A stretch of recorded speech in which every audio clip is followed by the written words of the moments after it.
All right, let's dive right in. We're at the very end of Romeo and Juliet, the final, absolutely heartbreaking scene. And look, this isn't just a sad ending. It's a perfect storm of tragedy. You've got love, you've got hate, and just the worst timing imaginable, all about to crash together in the dark of the Capulet family tomb. So let's break down this chain reaction of disaster.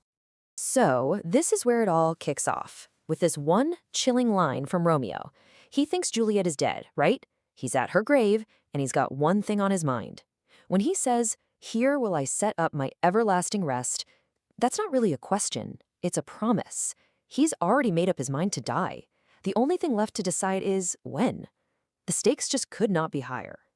So picture this, a dark, super creepy churchyard. Romeo is making his way to the tomb. But wait, he's not alone. There's someone else there, hiding in the shadows, grieving, and their paths are about to cross, setting off the very first explosion in this final tragic scene. And this is where things get complicated. You've got two different guys at the same tomb, for totally different reasons. On one hand, you have Paris. He's there to do the whole true love's right thing, scattering flowers for the girl he was supposed to marry. And on the other hand, here comes Romeo, with a crowbar and a death wish.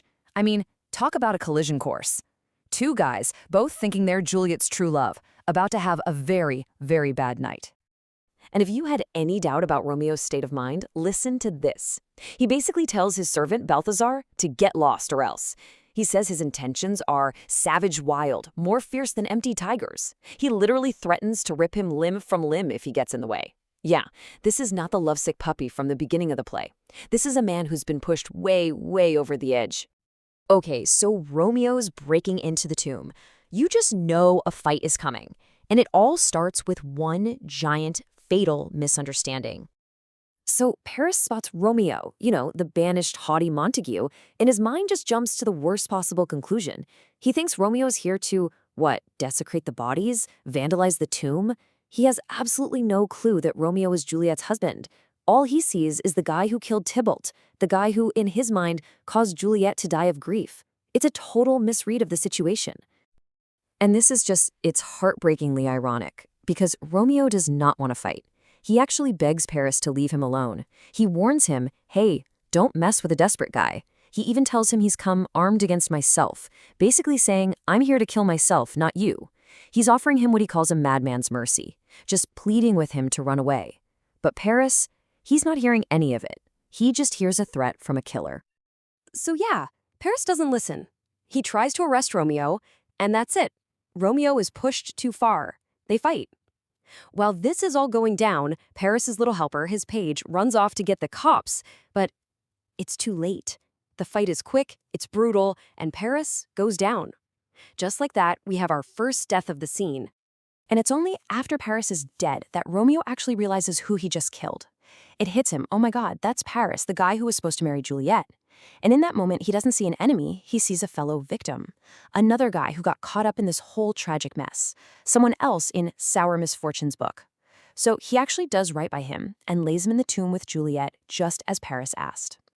Okay, now we're inside the tomb. Romeo is finally alone with Juliet. And this is the emotional core of the entire play. Oh, this part is just brutal. It is maybe the most gut-wrenching moment of dramatic irony, ever. Romeo is looking at Juliet, and he's amazed at how alive she looks. He's literally saying, hey, your lips and cheeks are still red. Death hasn't made you pale yet. He is staring right at the proof that she is alive, but he just can't see it. He thinks it means death itself wants to keep her as a lover. It's just agonizing to watch. And that's it. He's convinced she's gone. He gives her one last kiss, drinks the poison, and with the words, "Thus with a kiss I die," he falls. He seals his own fate, just moments, we're talking mere moments, before she's supposed to wake up. The timing is just devastating. And if you thought the timing couldn't get any worse, buckle up. The tragedy is about to go into overdrive with a whole bunch of what-ifs and if-onlys. Right as Romeo dies, who shows up? Friar Lawrence. And Juliet, she's starting to wake up. Let's just look at how cruel this timing is. Romeo has been dead for a full half an hour. The friar shows up maybe a minute before Juliet wakes up. She opens her eyes, and the first thing she sees is her dead husband. And then, as if that's not bad enough, they hear the watch coming. The friar, completely panicked, just bails and leaves her there, all alone with the bodies. Juliet figures it out pretty fast. She sees the empty cup and she kisses Romeo, hoping there's still some poison left. And then she says this absolutely gut punch of a line. "Thy lips are warm." In that one split second, she knows. She missed him by seconds. He was just alive. The guards are getting closer. She's out of time. There's no poison left for her. But then she sees Romeo's dagger. And she knows what she has to do.